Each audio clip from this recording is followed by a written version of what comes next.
Frekuensi harapan, kita rumusnya adalah FH, singkatan dari frekuensi harapan.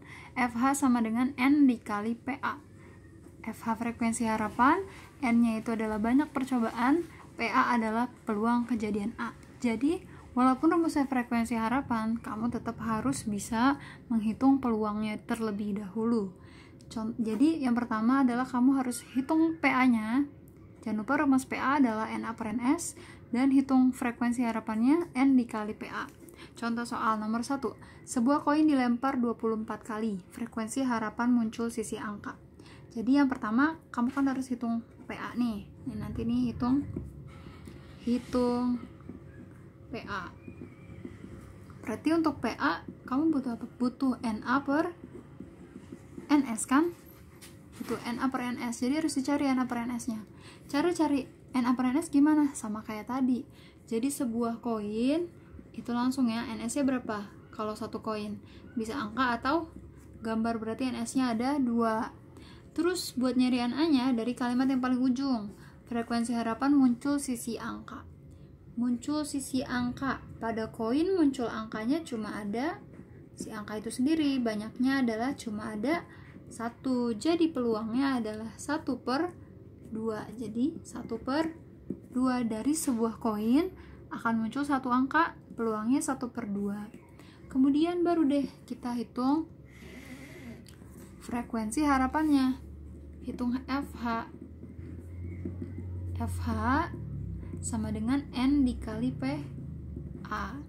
N-nya apa sih? N itu dilemparnya berapa kali? Nih, dilemparnya dia 24 kali. Berarti N-nya sama dengan 24. Berarti bisa kita isi 24 dikali PA-nya itu 1/2.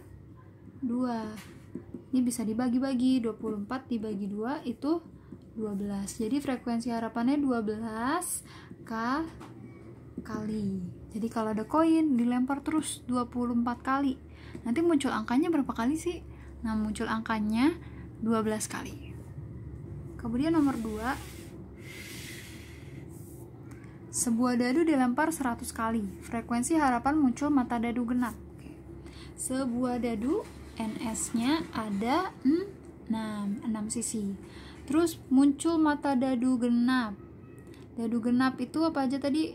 2, 4, dan 6. Jadi NA-nya itu ada 3 bilangan. Berarti pertama hitung PA. PA-nya sama dengan NA per NS. Sama dengan 3/6. Diperkecil, jangan lupa. 3 bagi 3 1, 6 dibagi 3 2. Baru dapat langkah pertama NA. Kemudian yang langkah kedua, hitung FH. FH sama dengan N dikali PA. N-nya lihat di soal, dilempar berapa kali? Dilempar 100 kali, berarti N-nya sama dengan 100. Berarti di sini diisi 100 dikali PA-nya 1/2. Tinggal dibagi. 100 dibagi 2 itu 50. Jadi akan muncul 50 kali. Jadi ada dadu nih, lempar terus 100 kali. Nanti frekuensi harapan muncul mata dadu genapnya itu akan muncul 50 kali. Nomor 3. 2 dadu dilempar bersama-sama sebanyak 90 kali. Frekuensi harapan muncul dadu berjumlah 7. Ayo langsung. 2 dadu NS-nya adalah 36.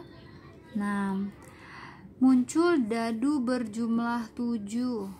Ayo berjumlah 7. Berjumlah 7 itu bisa apa aja? Ayo.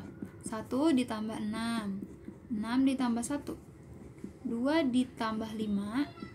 5 ditambah 2. 3 ditambah 4 dan 4 ditambah 3. Jadi yang berjumlah 7 itu ada berapa? 1, 2, 3, 4, 5, 6. Ada 6 kemungkinan. Nah, 6 ini adalah NA-nya ya kan? Jadi NA sama dengan 6. Oke, berarti udah bisa hitung langkah yang pertama. PA.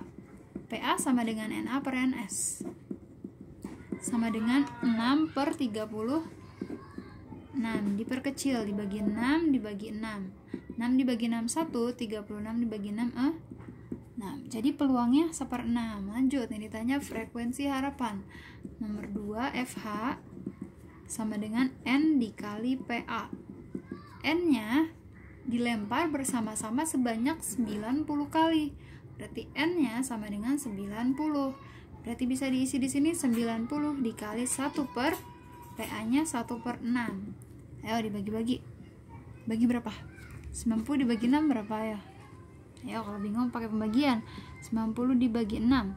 9 dibagi 6 dapat 1. 1 kali 6 itu 6. 9 kurang 6 3, 0-nya turun, 30 bagi 6 itu 5. Jadi 90 dibagi 6 adalah 15. Jadi 15 kali akan muncul dadu berjumlah 7. Nomor terakhir di bab peluang ini, nomor 4. Peluang seorang balita terkena diare 0,02. Jika di suatu daerah terdapat 2.500 balita, maka banyak balita yang diperkirakan tidak terkena diare adalah kira berapa orang? Kita hitung gitu ya. Gini, jadi peluangnya terkena diare.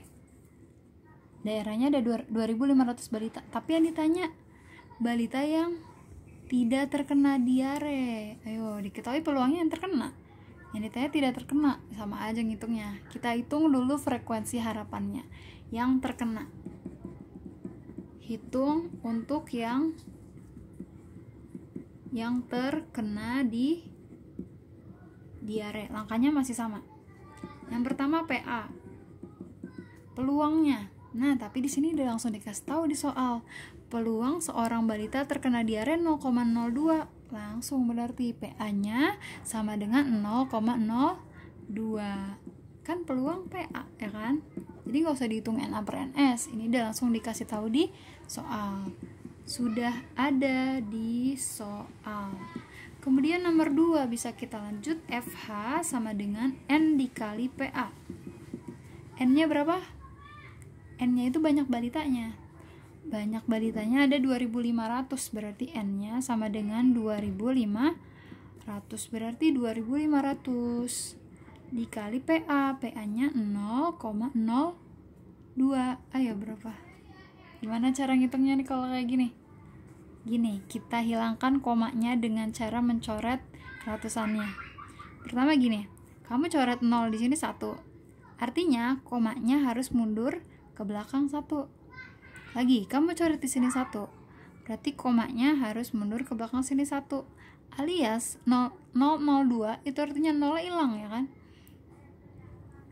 Oke, kemudian jadi tinggal berapa nih? 25 kan? 0 udah hilang dikali 002 kayak gini. 200 artinya 200. Tapi kalau 002 itu sama dengan 2 aja. 2 angka di depan tuh nggak usah dianggap, ya kan? Kalau angka di depan, kalau angka di belakang jadi 200. Tapi ini 002 jadi sama dengan 2 saja. Jadi ini jadinya 2. Jadi 25 kali 2 itu adalah 50 orang yang 50 balita yang terkena diare. Banyak ya. Tapi yang ditanya, kita butuh langkah 3. Sebenarnya kalau soalnya itu yang ditanya yang terkena diare, sampai sini aja udah, nggak usah dilanjut. Tapi di soal yang ditanya tidak terkena, berarti FH yang tidak terkena diare. Berapa tuh? Ya udah, jumlah balita, seluruh balitanya dikurang sama yang terkena kan?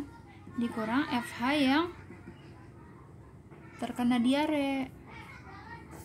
Seluruh balitanya ada 2.500. Nah, yang terkena cuma 50. Berarti yang tidak terkena ya 2.450 balita. Selesai. Ini 2.450 balita ya. Oke, selesai. Alhamdulillahirrahmanirrahim, sudah selesai materi kita di semester 2 dan kelas 8 ini. Semangat terus belajarnya, semoga mendapatkan hasil yang terbaik di PAT-nya dan akan terus bermanfaat ilmu-ilmu yang selama ini kita pelajari, dan juga bisa naik kelas dengan nilai yang bagus dan terus sukses sampai masa-masa selanjutnya. Assalamualaikum warahmatullahi wabarakatuh.